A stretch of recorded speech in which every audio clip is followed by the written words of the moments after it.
Hi, welcome to another Tarot and Oracle review. Today I'm bringing you this 2017 deck set.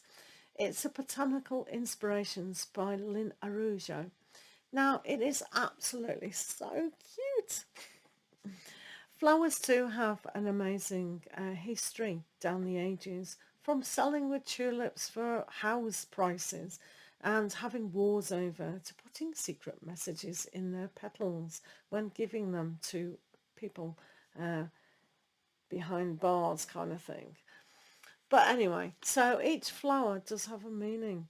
So this is a 44 oracle deck. Now I'll read you the back because this is important. It's by Pierre-Joseph Radu. So there is a card in here that explains about him if you don't already know him. So it does open up like that. It does have a pull-out little chart that tells you on a quick glance what every single flower in this deck will mean. So it's important when you give a flower, you know the meaning, because subconsciously you're telling them a story. So this is about the illustrator. The illustrator is a very famous artist, Pierre-Joseph Radu, from 1759 to 1840. So he was born to a Flemish family of devoted painters, and his detailed etchings will caught the attention of botanists. But Marie Antoinette, you've heard of her, hired Radu to decorate the walls of her chateau. So she did have 200 varieties of roses within her garden. And in this particular deck, they've included 4 of his rose paintings in his Botanical Inspirations deck. There is obviously more information, but when you buy your pack, you can read that. So that's a little bit about very famous people, isn't it? So that's pretty amazing. And as I said, there's a beautiful little chart that you can pull out to read. So that's pretty. You also, obviously, within this beautiful box, isn't it nice how it opens? Oh, it's so sweet. So you get this, whoops, this lovely little booklet, which does explain in detail about your flower or card. So introduction, and at the back you've got some little spreads. Okay, so I'm pretty sure you can make up your own of a card of the day, but I'll tell you what, it is the most fascinating aspect of what each flower does mean, because it does have a meaning. So when we give a bouquet of flowers to someone, what are you actually giving them? So let's have a run-through of this gorgeous art. There is also within this deck, a lovely ribbon, but there's also a quote at the bottom from famous people. So they're not all the same. So you get this beautiful vintage feel, and obviously the picture is of a vintage type. So not in any particular order. We got the tulip as friendship. And on it, it's got that little saying down there with who said the saying. This one is by Marcel Proust. Let us be grateful for the people who make us happy. They are the charming gardeners who make our souls blossom. Oh, beautiful. So, tuberose. And everyone knows about violet. The sweet scent of violet, wild violet, just so heavenly. Venice mallow. Trumpet gentian. If you're into rock gardens, that's always brightens it up. Sweet William, the scent of Sweet William. Wonderful spring flower. I could not live on this earth without scented sweet peas, the most beautiful summer flower. Heavenly, heavenly, guys. And the snapdragon, a lovely fun flower as a child. Is this bringing you down memory lane?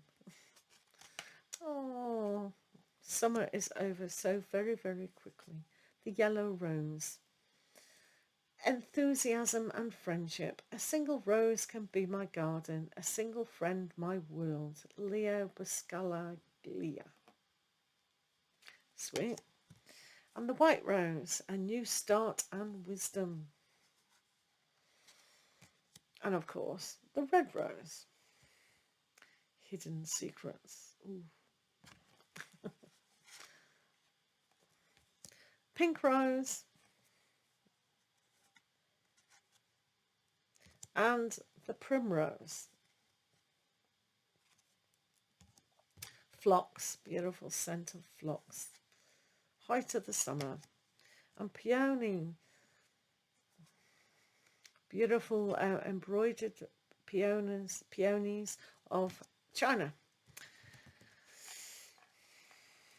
Pansy. Oh, happy pansies. We love pansies. They're easy to grow, guys, and they seed like anything, so self-seeding.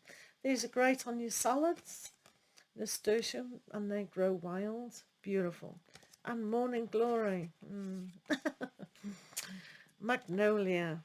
Oh, fantastic Chinese plant. China has some wonderful species that we've brought over in England. Lily. Now, I do believe most of you know about lilies now, but you know, if you have a cat, it's very important really not to have lilies inside, because if they get the pollen on their skin, they'll lick it off and die. Just a warning. So hopefully everyone knows that now. Lilac. Oh, lilac with the butterflies. Butterflies. You know I like butterflies. Iris. Hydrangea. They love to play with new species of hydrangea, and it's quite fascinating how they do. So obviously you know about the acidic and also the alkaline colour. Soil helps to determine what colour your hydrangea is. I don't know what happens with the white hydrangea. Does that change colour? Anyway, hydrangea.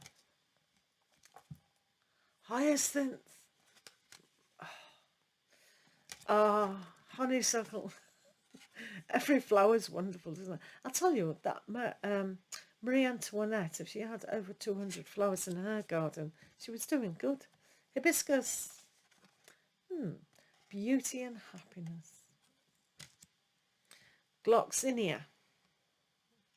Oh, love at first sight and proud spirit.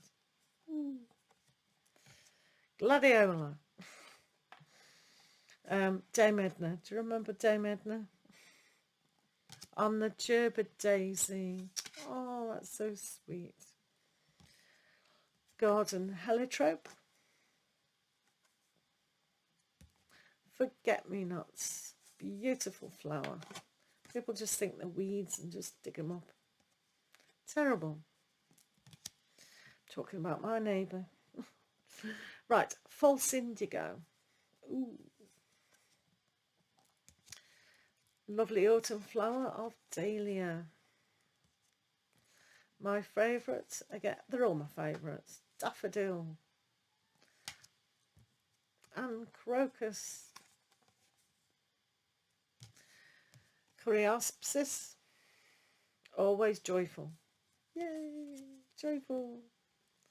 And clematis. And camellia. Very hard to keep in Britain without freezer burn. Burn in the buds. And bellflower. Beautiful bellflower. And asters. Elegance and patience. In the autumn. Apple blossoms. Apple blossoms.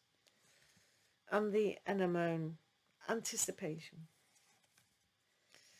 And our last one, the amaryllis.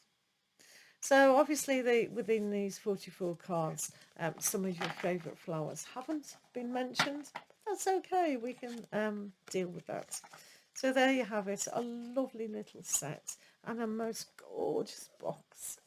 It's a shame it's not all scented. I might spray it, but isn't that beautiful? So hopefully, guys, you'll know a little bit about the meaning of flowers. It is really interesting to see that, and hopefully you can enjoy your set. Thank you for listening, guys. Look forward to seeing them in readings in the future. Lots of love, and do have time to smell those roses. Take care.